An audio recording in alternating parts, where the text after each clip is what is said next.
C'est là-bas qu'a lieu le festival Vision Sociale. Et on a vu le film de Mordilla, Le Grand Retournement. Vous allez le voir aussi, s'il vous plaît. C'est un film... Qui est-ce qui l'a vu déjà? Levez la main. Ah, c'est bien. C'est bien.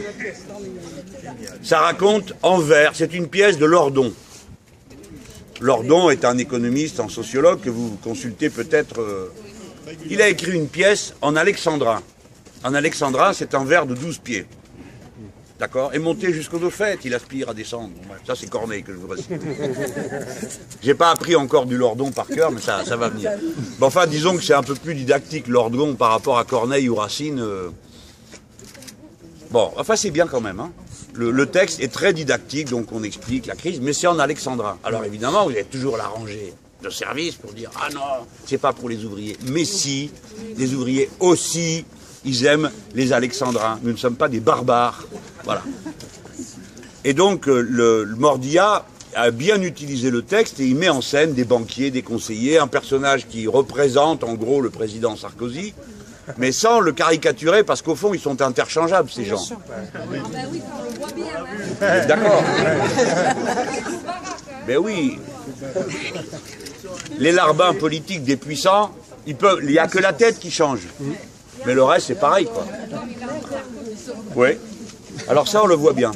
Et on voit l'arrogance des banquiers, et ça se passe dans une usine désaffectée. On imagine qu'elle est partie. C'est très beau. Allez voir ça. On ne s'ennuie pas du tout. Après, on prend la cadence, la phrase en alexandrin, et le temps de rentrer dedans, et hop, ça y est, ça part. Là, je vous raconte tout mon voyage. Et donc, le grand retournement, ça décrit l'ennemi contre lequel nous sommes en train de lutter. Et la folie du système, elle finit sur ce quai. C'est-à-dire, toute cette prédation du travail humain, tous ces arrangements continuels pour accumuler des sommes dont les possesseurs ensuite sont aussi embarrassés que réjouis. Parce que c'est tellement considérable qu'il faut en faire quelque chose, il faut le placer le lendemain, mais d'une bonne manière, parce que sinon vos actifs seraient dépréciés et les autres diraient « Ah, celui-là, il gère mal ses affaires ». Imaginez, il ne prend que du 4%, que du 4%, alors qu'on peut faire du 18% chez Lehman Brothers, on peut faire, chez Madoff, on fait même du 20%, du 20% chez Madoff. Un quart, un cinquième du travail, de l'effort et de la peine uniquement pour ramasser pour une personne qui en fait un chiffre dans la peau des mégabits qui tournent autour du monde réel, mais qui n'existe pas et qui peut être autodétruit par une machine qui a un bug.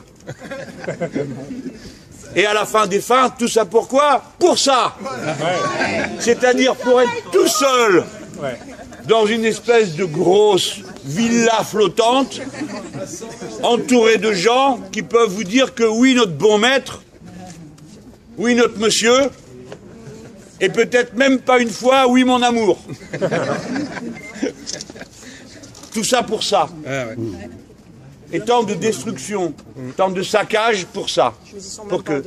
Et ils sont même pas dedans, on me dit que c'est un parking. Mes amis, quel beau bateau nous aurons à notre disposition bientôt. Les gens, on leur fera un circuit. Voilà. 8 jours au château des mineurs, 3 jours pour la croisière, hein, et ainsi de suite. Et le ski à Courchevel. Les villas, il me dit Piel. Pour les réunions politiques. Tout ça, pour ça, il faut que Piel nous fasse vite maire d'Antibes. Ceux-là, ils ne vont pas voter pour toi. Alors là, ils ne votent même pas sur le... Heureusement qu'ils ne votent pas. Heureusement qu'ils votent pas. J'allais le dire.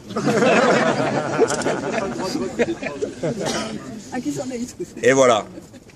Alors Piel me dit, viens là, parce que tu ne peux pas venir. Vous savez, vous ne le savez pas parce que vous êtes dedans, mais la beauté des lieux finit par attraper tout le monde. Et moi, je suis comme beaucoup d'entre vous, je suis sensible à la beauté des lieux et de la mer Méditerranée, qui est la mer du monde, à mon avis. Hein. C'est un peu prétentieux, parce qu'il y en a d'autres dans d'autres endroits du monde qui disent autre chose. Hein. Mais moi, je m'en fous, je suis d'ici. Tu es d'accord avec moi? Mare Nostrum. 2, 3, Mare Nostrum. Mais Nostrum, nosotros. Al final. Antes hay que trabajar. Hasta la victoria siempre. Claro. Alors, les amis. Donc Piel, il me dit, viens parce que tu vas, sinon, quoi que tu fasses, tu seras attrapé. Et il faut venir à l'endroit où est la blessure la plus forte. Entre la richesse et la pauvreté. Entre ceux qui possèdent tout et ceux qui n'ont rien.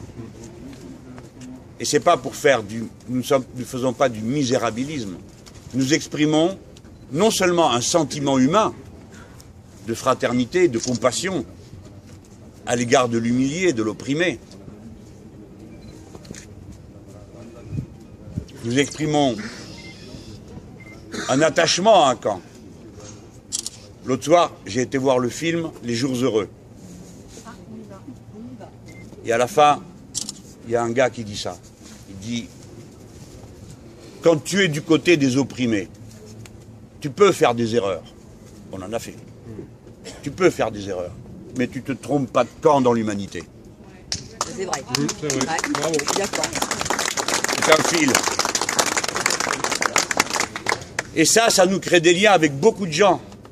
Vous voyez, nos camarades en Amérique latine, souvent, sont influencés et ont une foi religieuse qui les rattache au Christ. Ça y est, ils sont vers l'eau. C'est qui? C'est une copine. Ça, c'est quelqu'un qui est tombé. C'est une copine qui est tombée à l'eau. Mais qui est-ce qui est tombé à l'eau? Contrairement à ce que vous pourriez croire, tout ça est une belle démonstration. Viens, Piel. Si une personne tombe à l'eau... Tout va bien, tout va bien. Tout Si va une bien. personne... D'abord, le copain, il va bien. Si une personne tombe à l'eau, la première chose que vous faites, comme vient de le faire Michel à l'instant, c'est que vous essayez de le tirer de là. Ça, c'est votre instinct humain et votre culture, qui fait que vous n'avez pas besoin qu'on vous fasse 2 heures de discours pour savoir ce que vous avez à faire. C'est tellement ancré en nous qu'il y a des gens qui ont fait des études de comportement. Si vous avez un gosse qui tombe, quel que soit l'âge ou la situation de l'adulte qui est debout, quel que soit son âge, il se précipite en avant. Quelle que soit la situation. Et là, vous avez vu, Michel est allé à l'eau pour aider le camarade à remonter. Ça, c'est ce que nous faisons tous, c'est ce que nous sentons tous dans notre cœur. C'est une dimension essentielle de l'espèce humaine. Si nous n'avions pas été comme ça pendant le temps long, des 100 millions d'années qu'il aura fallu pour qu'on en soit où on en est, si on n'avait pas été comme ça, on n'y serait pas. C'est la solidarité, davantage que la compétition, qui a fabriqué l'espèce humaine comme espèce humaine. Ce que nous disons en politique, c'est un prolongement raisonné, rationnel, organisé, méthodisé de ça, de ce qui est un acte seulement individuel, de l'un vers l'autre, pour en faire un acte de la société tout entière envers chacun. C'est ça, le système politique dont nous nous réclamons. Voilà ce qu'il faut comprendre. Ça, c'est de la philosophie politique, et on fait de la politique pour des raisons philosophiques. Il n'y a que les autres qui croient que c'est seulement la feuille de paye qui motive à devenir un rouge. Ou une rouge. Ou un rouge à ma manière, hein, pour ceux que ça gêne. Hein, bon. Bleu, blanc, rouge avec beaucoup de rouge. Oui, il y a du vert aussi. À la fin, ça fait bizarre, mais bon, comme drapeau. Mais vous me comprenez. Ce qui est important à voir, c'est que eux, ils sont dans l'autre sens. Ils disent ce qui fera le bien de tous, c'est la compétition de chacun contre tous les autres. Et si chacun fait pour le mieux, tout ira mieux à la fin. C'est faux. Il n'existe pas un endroit où cette règle est fonctionnée autrement que pour quelques-uns qui, à la fin, se retrouvent tout seuls. Mais le pire de tout, là, le camarade, Michel, il est syndicaliste. Il n'y a pas de différence entre ce qu'il fait en donnant le coup de main au camarade qui est tombé dans l'eau, qui n'a pas regardé derrière lui, que ce qu'il fait dans son activité syndicale. Il est construit d'une seule pièce. Et nous, comme personnes humaines, nous devons nous efforcer de nous construire d'une seule pièce autour des valeurs auxquelles nous croyons en politique et que nous devons retrouver dans notre vie et l'organisation de notre quotidien. Voilà pourquoi c'est en quelque sorte, en pesant le mot, quasiment une religion civile que d'être du courant des Lumières. Alors maintenant, je vais finir pour vous dire pourquoi ces gens sont à ce point dangereux. C'est que non seulement, pour qu'ils puissent faire ça, il faut que les uns soient opprimés par les autres. Il faut qu'il y ait des pauvres pour qu'il y ait des riches. Je m'arrête encore un instant sur ce point. Pardon, hein, ami. Je m'arrête sur ce point. Parce qu'il y a des camarades, je leur dis, ils me disent, ah, j'ai entendu ça une fois. Il n'y a pas plus grosse bêtise. On me dit, ah ben moi, ça m'ennuie pas qu'il y ait des riches. Ce qui me gêne, c'est qu'il y ait des pauvres. Mais non, il y a des pauvres. La première fois que j'ai entendu ça, il m'a fallu le temps de comprendre que la personne qui me parlait ne voyait pas le rapport qu'il y avait entre les riches et les pauvres. Et vous avez plein de gens qui croient qu'il n'y a pas de rapport entre les deux. Parce que dans leur tête, le poison est entré. Et ce poison, c'est que les pauvres sont responsables de leur pauvreté. Et que les riches sont les auteurs de leur succès. Et vous entendez continuellement dire ça. Ah ben il a pris des risques, c'est normal qu'il ait beaucoup d'argent. Mais moi, je me lève chaque matin, je prends des risques. Je dois descendre l'escalier. Chacun d'entre vous va au boulot, il prend des risques. 565 morts par an au travail. 117 par jour estropiés à vie. Qu'est-ce que c'est que cette histoire des risques qui devraient être récompensés? Le risque, il n'a pas à être récompensé. Il se satisfait de son succès. Regardez la plupart de ceux qui font bien leur travail. Ils sont contents de leur travail, mécontents de leur paye, mais contents de leur travail. Ça suffit à remplir le cœur d'une personne. La cupidité n'est pas le seul moteur. C'est pour ça, pour qu'il puisse être riche, il faut que l'accumulation ait été rendue possible. Et pour que l'accumulation ait été rendue possible, il faut que les droits sociaux reculent. Et quand les droits sociaux reculent, tout le monde recule. Et au bout de la file, il y a le pauvre, c'est-à-dire celui sur lequel a reculé tout le mur, comme le camarade qui est tombé à l'eau. Et oui.